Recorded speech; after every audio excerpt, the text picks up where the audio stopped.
Good morning. जय श्री कृष्णा। राधे राधे सभी दोस्तों को। कैसे हैं आप सभी साथी? उम्मीद करते हैं कि आप सभी स्वस्थ और तंदुरुस्त होंगे और अपने आने वाले कंपटीशन एग्ज़ाम की तैयारी कर रहे होंगे। दोस्तों, आपके यूट्यूब परिवार एक सपना सरकारी नौकरी स्टडी विद गुर्जर पर रीट प्री और मेंस के संपूर्ण कोर्स के साथ साथ रीट प्री और मेंस के संपूर्ण अध्ययन के साथ साथ आरएएस, पटवारी, बीएसटीसी, कांस्टेबल व अन्य सभी भर्तियों हेतु राजस्थान जीके की कक्षाएं शुरू हो चुकी है। राजस्थान जीके की जो कक्षाएं हैं वो आपके अपने चैनल एक सपना सरकारी नौकरी पर शुरू हो चुकी है और माँ सरस्वती की कृपा आप पे और हम पर सब पे बनी रहे। दोस्तों, कक्षा को लाइक और शेयर जरूर करें, चैनल को सब्सक्राइब करें और अपनी तैयारी मजबूत करें। हमारे साथ कंधे से कंधा मिलाकर अपनी तैयारी मजबूत करें। तो साथियों, क्लास को लाइक शेयर और सब्सक्राइब चैनल को सब्सक्राइब जरूर करें। और दोस्तों, आज की ये जो क्लास है ये आपके लिए एक रिवीजन डोज है, बूस्टर डोज है। यूं समझ लो कि जो लोक संत एवं संप्रदाय का जो निचोड़ है, पाठ का जो सार है, वो पूरा मैं आपके सामने लेके आया हूँ।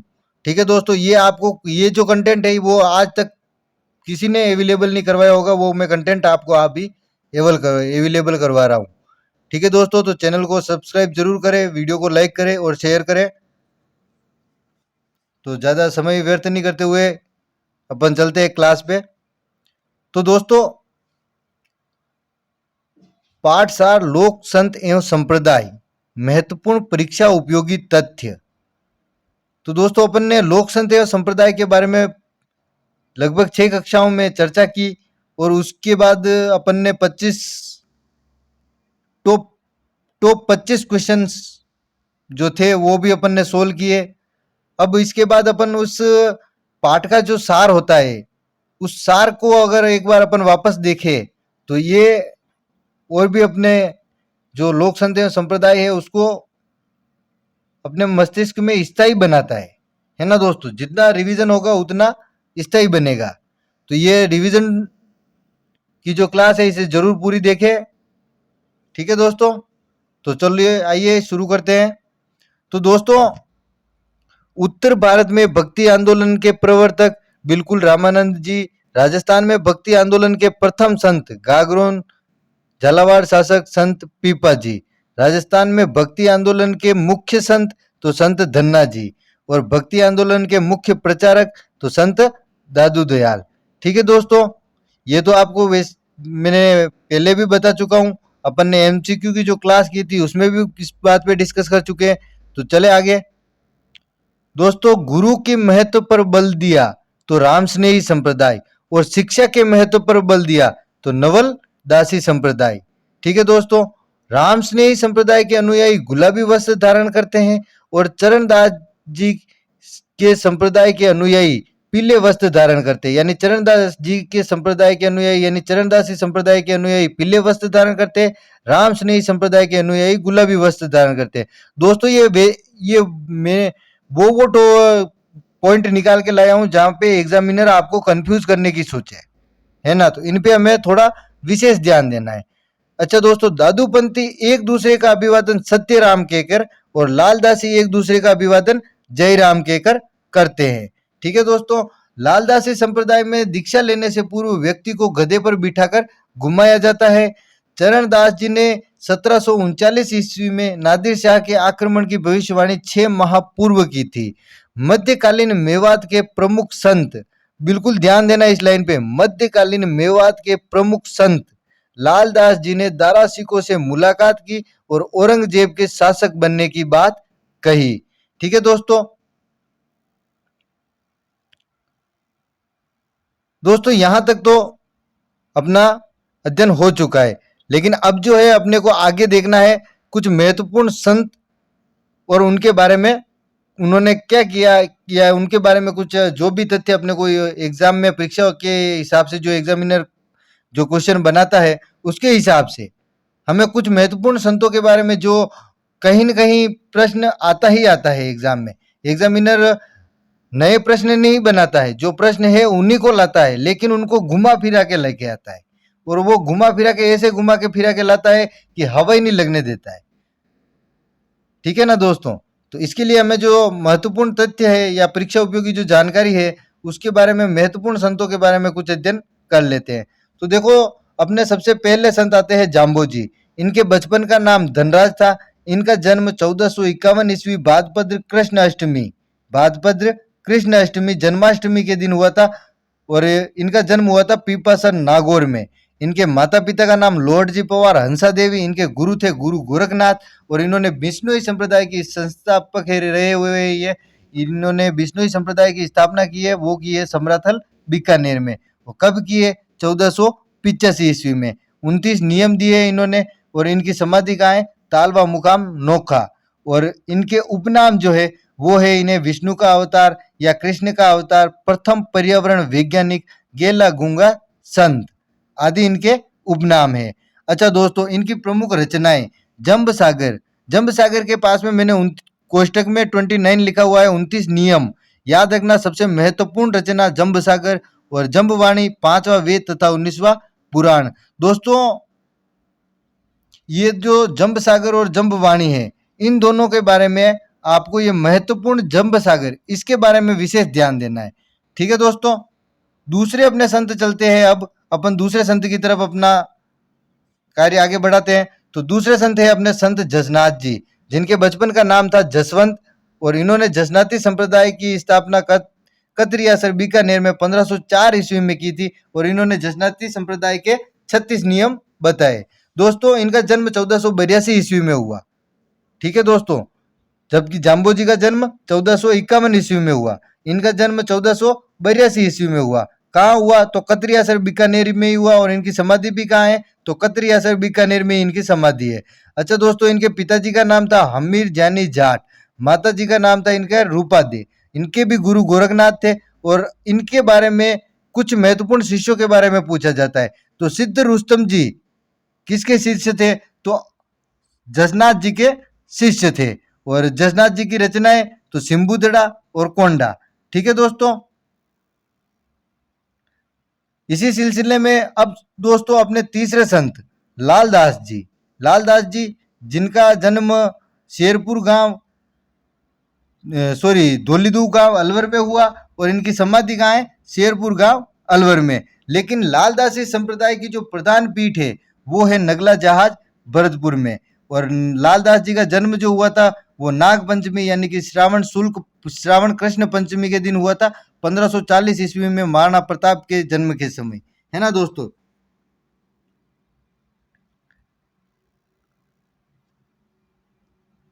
अब राजस्थान के एक महत्वपूर्ण संत है संत दादू दयाल, जिनका बचपन का नाम था महाबली, और इन्होंने दादूपंथी संप्रदाय की स्थापना की थी सांबर में 1574 ईस्वी में। ठीक है दोस्तों, इनकी मुख्य पीठ जो है वो नरेना है। इनकी समाधि, अर्थात समाधि तो है नहीं, क्योंकि इन दादूपंथी जो होते हैं उनमें मैंने आपको बताया कि शवों को न तो दफनाते हैं न जलाते हैं, बल्कि शव को पशु पक्षियों के आहार हेतु रख दिया जाता है। जो बेराना की पहाड़ी है वहां पे संत दादू दयाल का वो पार्थिव जो देह थी उन्हें वहां रखी गई थी, बेराना की पहाड़ी कालिको गुफा। ठीक है दोस्तों, दादू दयाल का जन्म 1544 ईस्वी में फाल्गुन शुक्ल अष्टमी को अहमदाबाद साबरमती नदी में ये लादूराम ब्राह्मण को तैरते हुए मिले थे। लादूराम ब्राह्मण के घर इनका लालन पालन हुआ था, और साबरमती में ये उन्हें तैरते हुए मिले थे। इसी कारण से दोस्तों साबरमती नदी को पुत्र वाहिनी नदी भी कहते हैं। अच्छा, ये दादू दयाल जी के गुरु कौन थे? तो दादू दयाल जी के गुरु थे बुड्ढन जी या वृद्धानंद जी। अच्छा दोस्तों, इनके शिष्य, तो इनके मैंने आपको बताया था, कल भी बताया, और पहले दादू दयाल जी के बारे में पढ़ा था अपन ने, तब भी बताया कि इनके 152 शिष्य थे, जिनमें से 100 तो एकांतवासी थे और 52 स्तंभ है। ठीक है दोस्तों, और रज्जब जी जो आजीवन जो इनके शिष्य थे, मुख्य शिष्यों में गिने जाते हैं गरीबदास जी, मिस्किनदास जी, जो दोनों इनके पुत्र थे, और रज्जब जी जो आजीवन दूल्हे के वेश में रहे थे। रज्जब जी आजीवन दूल्हे के वेश में रहे थे। और सुंदरदास जी जिन्हें राजस्थान का शंकराचार्य कहा जाता है। ठीक है दोस्तों, रज्जब जी का जन्म स्थान सांगानेर है, सुंदरदास जी का दौसा है। ठीक है दोस्तों, सुंदरदास जी दौसा, रज्जब जी सांगानेर। ठीक है दोस्तों। और दादू दयाल जी की प्रमुख रचना तो काया बेली, गुण सागर, और सबसे महत्वपूर्ण पॉइंट, दादू दयाल को मोतीलाल मिन्नारिया ने राजस्थान का कबीर कहा। ठीक है दोस्तों। और रचनाएं तो दादू वाणी या दादू दयाल रदुआ, तो ये दादूरा दुआ, तो ये तो नाम से ही स्पष्ट है कि ये किसकी रचना है, कि संत दादू दयाल की। लेकिन मुख्य रचना काया बेली और गुण सागर, एग्जामिनर पूछेगा तो यहीं से पूछेगा। ठीक है दोस्तों। अब अगले अपने संत आते हैं रामचरण जी, जिनके बचपन का नाम था राम किशन, और इनका जन्म हुआ था 1719 ईस्वी में माघ शुक्ल चतुर्दशी के दिन। कब हुआ था इनका जन्म? माघ शुक्ल चतुर्दशी 1719 ईस्वी में। और इन्होंने राम स्नेही संप्रदाय की शाहपुरा भीलवाड़ा शाखा के संस्थापक रहे हैं ये। लेकिन इनका जन्म कहाँ हुआ है? तो सोडा गांव टोक में हुआ है। उस समय ये सोडा गांव, जब इनका जन्म हुआ तब ये सोडा गांव टोक किस रियासत में आता था? तो उस समय ये सोडा गांव टोक जो है जयपुर रियासत का हिस्सा था। और इन्होंने शाहपुरा जो भीलवाड़ा की शाखा की स्थापना की, वो कब की? तो 1760 ईस्वी में। दोस्तों, रामचरण जी और नवलदास जी, इन दोनों के गुरु बहुत ही, जो गुरुओं के जो नाम है वो बहुत ही सेम है। इनका आपको विशेष ध्यान रखना है। रामचरण जी के गुरु है वो कृपा राम जी है, और नवलदास जी के गुरु है वो कर्ता राम जी है। ठीक है दोस्तों, है ना। एग्जामिनर वहीं से क्वेश्चन बनाता है जहां से अपन कंफ्यूज होते हैं। ये जो मैंने ये जो टेबल बनाई है, ये आपके लिए एक बहुत ही मास्टर डोज समझ लो आप इसे, है ना। क्योंकि ये जो कंटेंट है ये किसी ने नहीं दिया होगा, अभी तक ऐसा किसी ने कंटेंट बनाया भी नहीं होगा। और रामचरण जी की अगर प्रमुख रचना पूछी जाए तो दोस्तों अर्णव वाणी। रामचरण जी की प्रमुख रचना कौन सी है दोस्तों? अर्णव वाणी। ठीक है दोस्तों, चले आगे। अपना आगे नवलदास जी। नवलदास जी, जिनके बचपन का नाम था नवल राम, और इन्होंने कौन से संप्रदाय की स्थापना की? नवलदासी संप्रदाय। नवलदासी संप्रदाय की प्रधान पीठ कहाँ है? जोधपुर में है दोस्तों।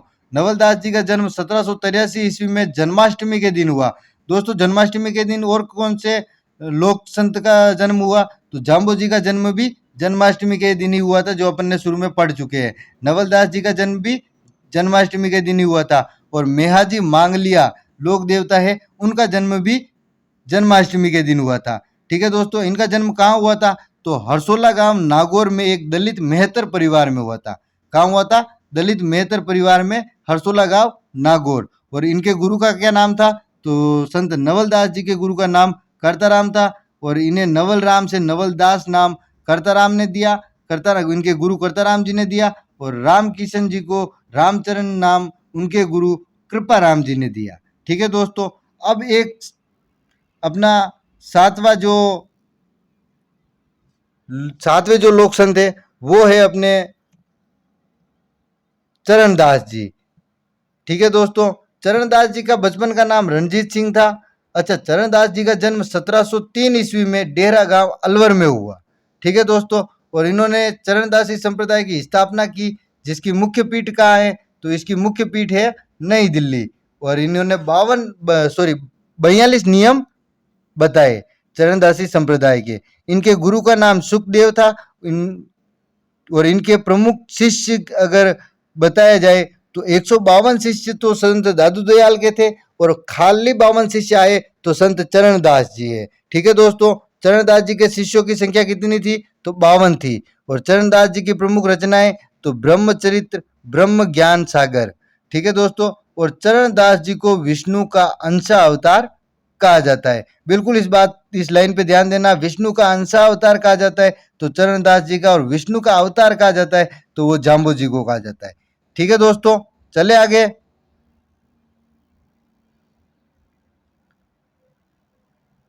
दोस्तों, मैंने आपको सगुण भक्ति, निर्गुण भक्ति और मिश्रित भक्ति तीनों की अलग अलग क्लासों के माध्यम से अलग अलग एक एक संप्रदाय के बारे में बताया। लेकिन फिर भी कुछ जो अपन वर्गीकरण कर ले, तो अगर अपने पास नोट्स में वर्गीकरण रहे तो आपको समझने में आसानी रहेगी। तो देखो दोस्तों, अपना सबसे पहले आता है सगुण संप्रदाय, सगुण भक्ति के संप्रदाय। तो उसमें सगुण भक्ति में अपन ने पढ़ा था, पूरी एक क्लास देखी थी। शैव संप्रदाय, शैव मत संप्रदाय, नाथ संप्रदाय, जिसकी दो शाखाएं माननाथी जोधपुर और बैरागी पंथ राताडूंगा पुष्कर।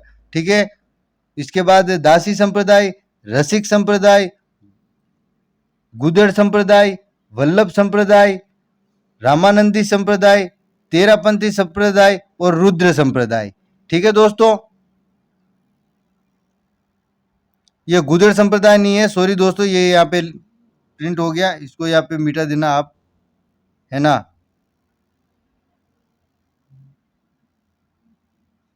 ठीक है दोस्तों,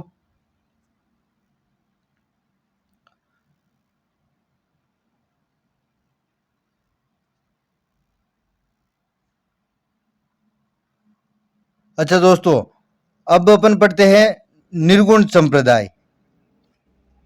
ठीक है ना दोस्तों, गुड़िया, सॉरी यार, क्या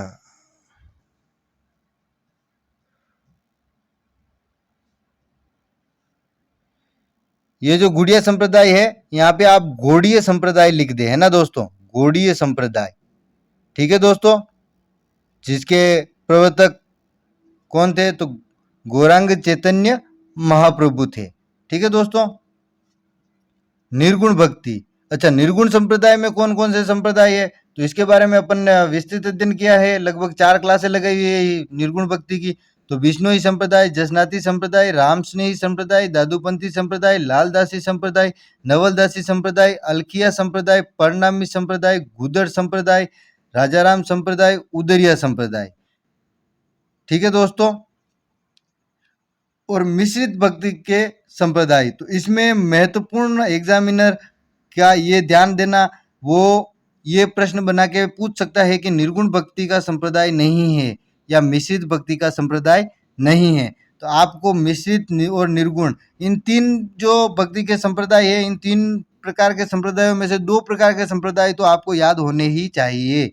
अगर आप 2 याद करेंगे तो ही आप एक को पहचान पाएंगे। ठीक है दोस्तों, तो मिश्रित संप्रदाय में चरणदासी संप्रदाय, निरंजनी या हरिदासी संप्रदाय, जिसके प्रवर्तक कौन है, हरिदास जी, और निष्कलंकी संप्रदाय, संत माव जी। ठीक है दोस्तों,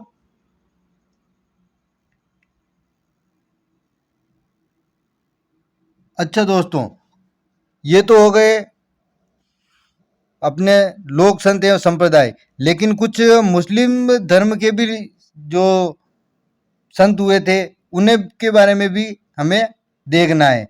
तो दोस्तों, इस मुस्लिम संतों की लिस्ट में पहले नंबर पर आते हैं हजरत शक्कर बाबा, जिन्हें नरहड़ के पीर कहा जाता है। तो नरहड़ के पीर कहा जाता है, ये भी प्रश्न बना सकता है ना। गरीब नवाज कहा जा सकता है, तो भी प्रश्न बना सकता है। और पीर फखरुद्दीन की दरगाह कहाँ है, तो ये भी प्रश्न बना सकता है। तो आपको इन तीनों संतों के बारे में ध्यान रख देना है।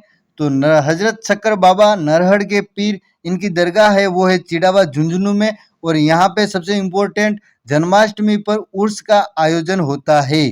ठीक है दोस्तों, जन्माष्टमी पर उर्स का आयोजन कहाँ होता है, तो नरहड़ के पीर चिड़ावा झुंझुनू में जन्माष्टमी पर उर्स का आयोजन होता है।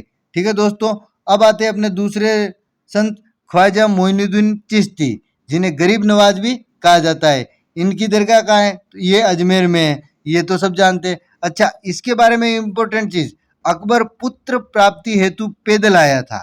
ठीक है दोस्तों, इस बात का भी ध्यान देना, अकबर पुत्र प्राप्ति हेतु पैदल आया था, तो गरीब नवाज। और पीर फखरुद्दीन गलियाकोट डूंगरपुर दाऊदी बोहरा संप्रदाय की प्रधान पीठ है। ठीक है दोस्तों, अब इसके अलावा देखो दोस्तों, एक है कवि भक्त दुर्लभ जी या भक्त कवि दुर्लभ जी।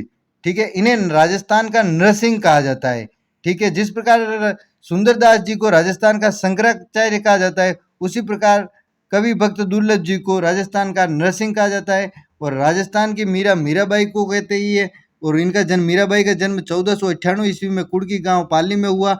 अच्छा दोस्तों, ये तो हो गई राजस्थान की मीरा यानी कि मीराबाई। लेकिन राजस्थान की दूसरी मीरा या मारवाड़ की मीरा पूछे तो वो कौन होगा, राणाबाई। ठीक है दोस्तों, राजस्थान की दूसरी मीरा या मारवाड़ की मीरा राणाबाई। मेवात यानी कि अलवर भरतपुर, ये जो क्षेत्र है मेवात में, यहाँ की मीरा, मेवात की मीरा कहा जाए, पूछा जाए तो जमुना बाई, और वागड़ की मीरा गौरी बाई। ठीक है दोस्तों, तो ये था अपना इम्पोर्टेंट क्लास जो आज की जो लेनी थी, जो मुझे लगा कि एक रिवीजन की छोटी सी 20 मिनट के लगभग एक वीडियो बनाई जाए, जिसमें कि अपन ने जो अभी तक पढ़ा है उसका पूरा रिवीजन भी हो जाए, है ना। तो आप ये अगर जो क्लास अपन ने ली है, अगर आप उस क्लास को 2 बार देख लेते हैं, है ना दोस्तों, वो मुश्किल से 2 घंटे की क्लास ही है। वो 6 क्लासें लगाई हुई है, लेकिन मुश्किल से 2 घंटे की क्लास ही है ना। तो अगर आप उन क्लासों को 2 घंटे की जो क्लास है उनको अगर आप 2 बार भी देख ले, है ना, और उसके बाद वो एमसीक्यू का जो अपन ने बेस क्लास ली थी प्रश्नों की, वो देख ले एक, और एक ये रिवीजन देख ले। ये रिवीजन करते वक्त आपको हर चीज खुद ब खुद आपके दिमाग में आ जाएगी, है ना दोस्तों। जितने भी अपन ने लोक संत पढ़े, जितने भी अपन ने संप्रदाय पढ़े, इनका ये जो रिवीजन है ये आपको खुद ब खुद वहां याद कराने के लिए है, ये कि मतलब आपको खुद को याद आना चाहिए कि अपन ने क्या पढ़ा है। तो इसलिए दोस्तों रिवीजन करते रहे। ठीक है दोस्तों, मिलते हैं जल्द अगली क्लास में, और क्लास अच्छी लगी हो तो लाइक जरूर करें, अपने दोस्तों के साथ शेयर जरूर करें, और चैनल को सब्सक्राइब अवश्य कर ले। ठीक है दोस्तों, मिलते हैं अगली क्लास में।